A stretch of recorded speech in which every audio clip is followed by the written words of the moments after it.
Assalamualaikum warahmatullahi wabarakatuh. Alhamdulillah min wa binasta'in ala umuri waddin wassalatu wassalamu ala asyrofil anbiya'i wal mursalin wa ala alihi ajmain. Assalatu wassalamu alaikum sayyidi ya Rasulullah uzbiyadi qulati latifi.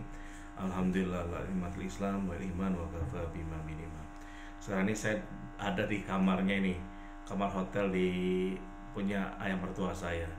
Jadi saya tadi nganter adik saya atau anak saya, dan itu saya mampir malam-malam hanya untuk ini sob, untuk menemui beliau. Beliau kan harusnya tinggal di rumah saya. Sampai saat ini karena kondisi kayak gini dia tinggal di hotelnya. Itu konsekuensi seorang apa? Salah satu orang konsekuensi seorang pengusaha gitu. Ketika apa yang dilakukan itu nggak jalan, dia datang. Dia tadi berusaha cerita bahwa bisnisnya sekarang ini contoh di hotel. Hotel ini kan sebenarnya tidak menggunakan pakai uang murni loh.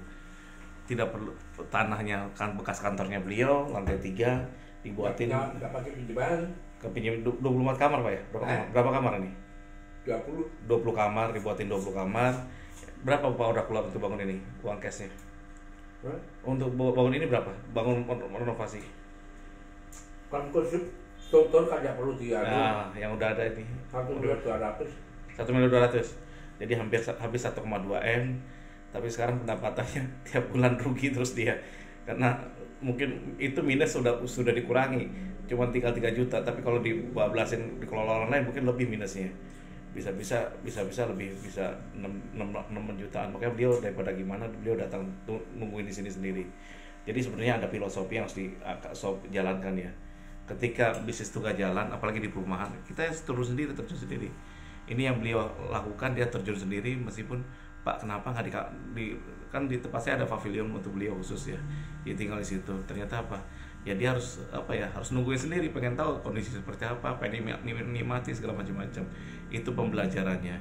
Terus yang kedua ketika situasi sulit atau lagi normal juga nggak masalah. Jadi intinya apa, saya selalu menjalin silaturahmi dengan ayah mertua, dengan orang tua gitu.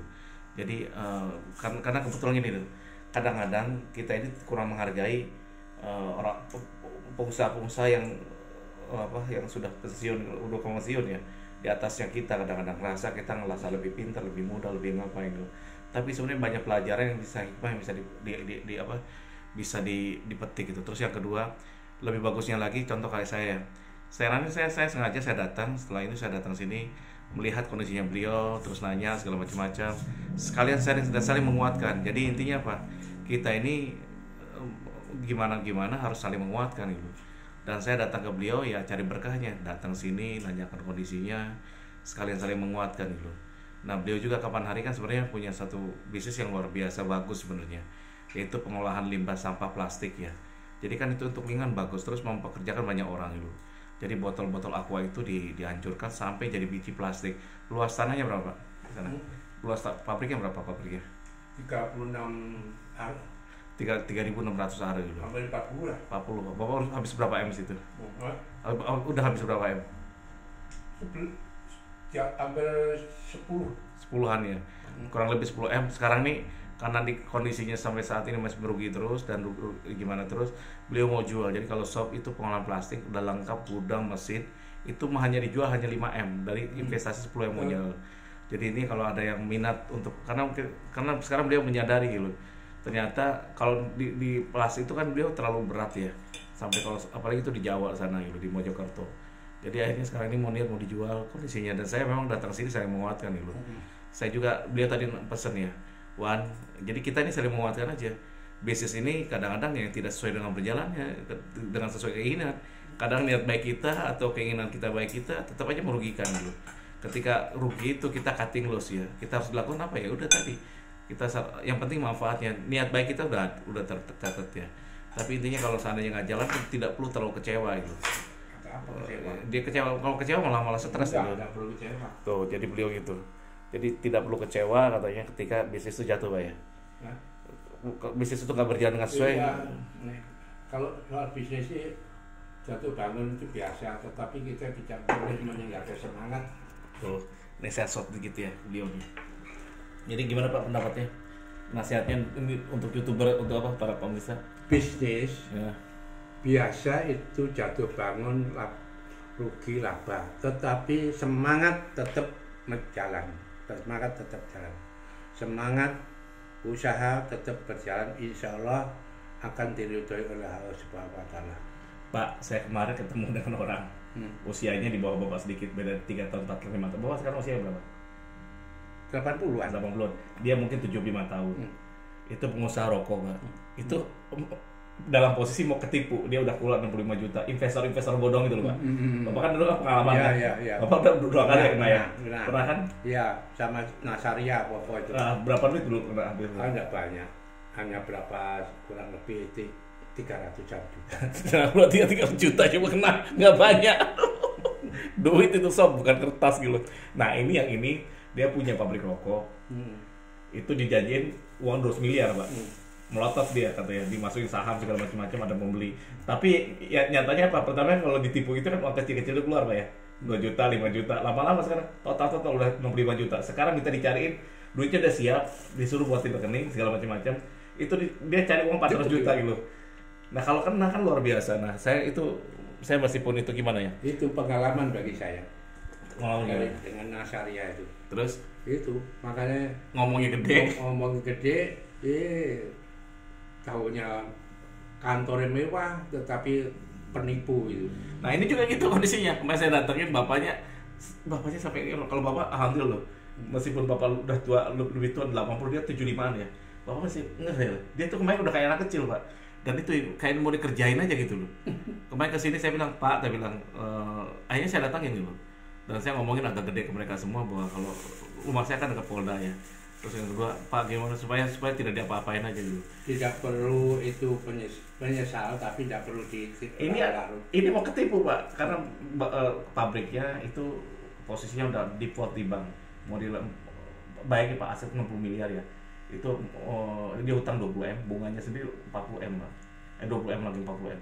Jadi kalau bangkrut tuh luar biasa. Nah, ketika panik itu dia nyari uang dari manapun. Jadi ada seorang dijanjiin ada investor mau masuk dengan menguasai saham 60%, nilainya 200 miliar gitu. Nah ini melotot mata bapaknya. Kemarin saya datangnya mungkin si penipunya takut gitu. Ini sekarang dipulangin dulu. Tapi tetap dikejar sampai Malang. Dan sekarang kabar terakhir adalah si bapaknya itu nyari uang ke teman-temannya 400 juta, 400 juta. Nah 400 juta pada saat sekarang kan susah, Pak. Tapi kalau sampai dapat pasti ya itu bapak kan keluar uang 300 kan kerasa tiba-tiba keluar aja, Pak ya. Iya. Nah itu, Pak. Jadi ya itulah. Dan alhamdulillah mertua saya ini meskipun ya sekarang dia ada beberapa gagal itu ya bilang kita saling menguatkan aja. Tapi kondisi kan seperti ini. Dulu kan saya ditipu itu kan tahun 2000-an. 2000-an itu. 2000-an betul. Iya. Nilai 300 juta tuh saat itu ya. Udah 300 juta saya udah tak lupakan aja. Nah sob jangan sampai ketipu lagi. Saya lupakan aja. Untuk apa? Saya pikir. Kalau dipikirkan kan beliau nggak sehat. Stres aja daripada kena stroke mati malah gitu. Tidak perlu stres. Nggak perlu stres, Pak Itu ya. suatu pengalaman yang baik, tidak perlu terulang lagi gitu. Ya udah, bagi sob-sob yang lagi kesulitan itu jangan gelap mata. Kalau bisa pasrahkan sama Allah aja. Kalau memang gimana dijanji banyak penipu berkeliaran sekarang di mana-mana. Pada saat sekarang banyak penipu ngejanjiin uang surga, padahal neraka maksudnya. Kita kata. Sob, ini mertua saya belajar sama beliau. Jadi kalau Anda mau bisnis mau bagus, jadi manusia yang bagus, terus gimana untuk di bisnis bisa jalan lancar, terus ada dapat keberkahan. Perlihatkan hormat Anda kepada orang tua Anda dan mertua Anda itu. Jadi intinya mertua juga sebagai pengganti orang tua di sini. Dan saya padahal kalau dulu saya dengan mertua saya, karena mertua saya ini fighter ya, saya diajar keras sama dia gitu, sehingga diajar melawan gitu. Tapi sekarang saya udah tahu triknya. Akhirnya apa? Ya udah selesai, Pak, nggak bisnis lagi sekarang dengan Bapak. Kenapa? Sekarang saya dengan Bapak tuh urusan orang tua dengan anak itu. Jadi kesini kalau saya muatkan bukan saya ikut campur bisnis, enggak. Beliau juga sama, dia tidak berbisnis. Akhirnya apa?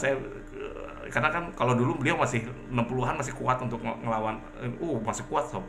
Jadi kalau debat, kalau marah-marahan masih kuat. Fighter bener. Dia tuh kalau dia pengen punya lawan itu pengen sejajar gitu. Jadi anaknya kalau nggak bener itu mentalnya dihajar habis-habisan gitu, sampai dia fighting gitu. Tapi ternyata ya itu kan caranya beliau untuk mendidik anaknya. Pas saya sekarang udah cukup nggak mau lagi, ya udah. Sekarang saya bisa sendiri dan dia juga nanya, "Wan, gimana bisnismu? Gimana?" Ya udah, apa-apa, kita saling menguatkan aja gitu. Dan beliau ketika kita susah, datanglah ke orang-orang kayak beliau ini. Pengusaha senior minta doanya, saling memberkahi, terus saling menguatkan.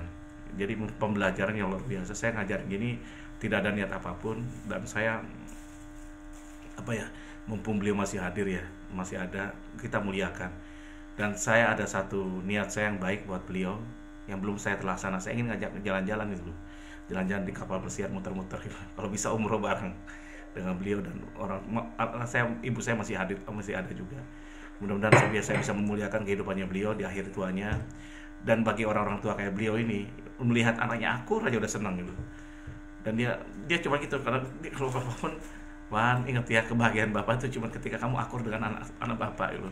Dia tahu kelemahan anaknya seperti apa, dan saya sabarnya seperti apa. Ya udah, saling ingetin. Itu aja hadiah terbesar bagi orang tua, betul nggak Pak? Iya. Hadiah terbesar orang tua kan ketika anaknya akur, Pak ya. Saya bersyukur, alhamdulillah, syukurlah bahwa anak-anak saya usianya cukup lumayan. Iya. Tetapi kesemuanya itu harus ada pertama iman, ilmu, disiplin, kerja keras. Nah itu dia. Nah itu ngomong kayak gitu dulu ke saya tuh hampir 20 tahun ngomong gitu aja di meja makan dulu. Karena kalau kita tidak menguatkan iman, tergoda ke gangguan sedikit, drop. Tidak boleh gitu. Kita harus tetap semangat. Satu misal kerugian, kalau tidak ada iman, itu akan low growth. Tapi tidak boleh gitu.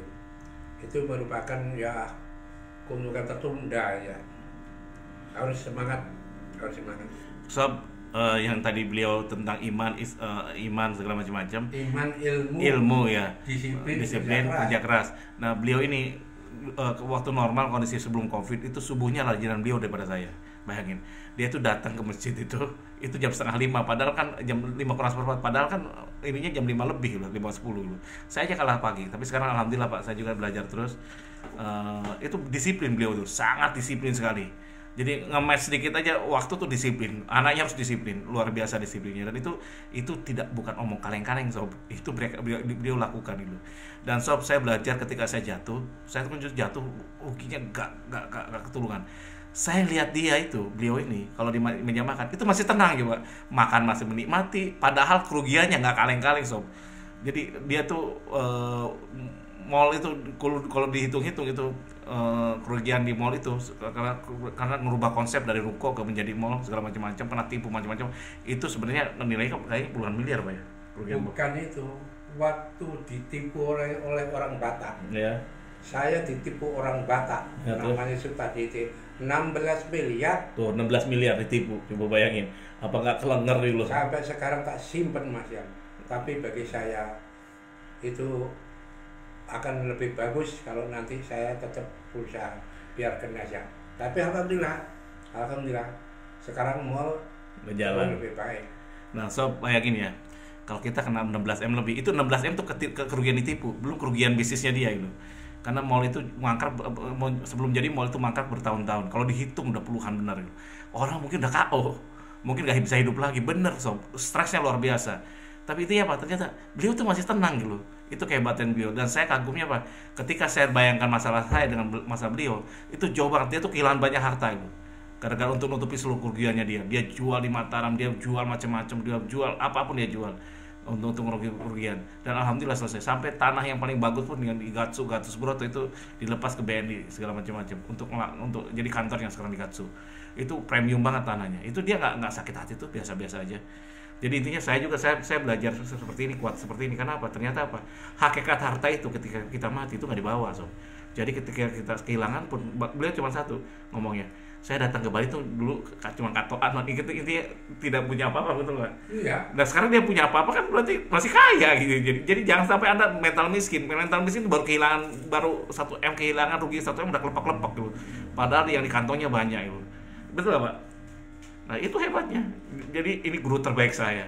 Jadi guru bisnis saya nggak jauh-jauh, salah satunya beliau. Sob, kalau salah saya banyak salahnya, kalau kurang banyak kurangnya. Wabillahi taufiq wal hidayah. Wassalamualaikum warahmatullahi wabarakatuh.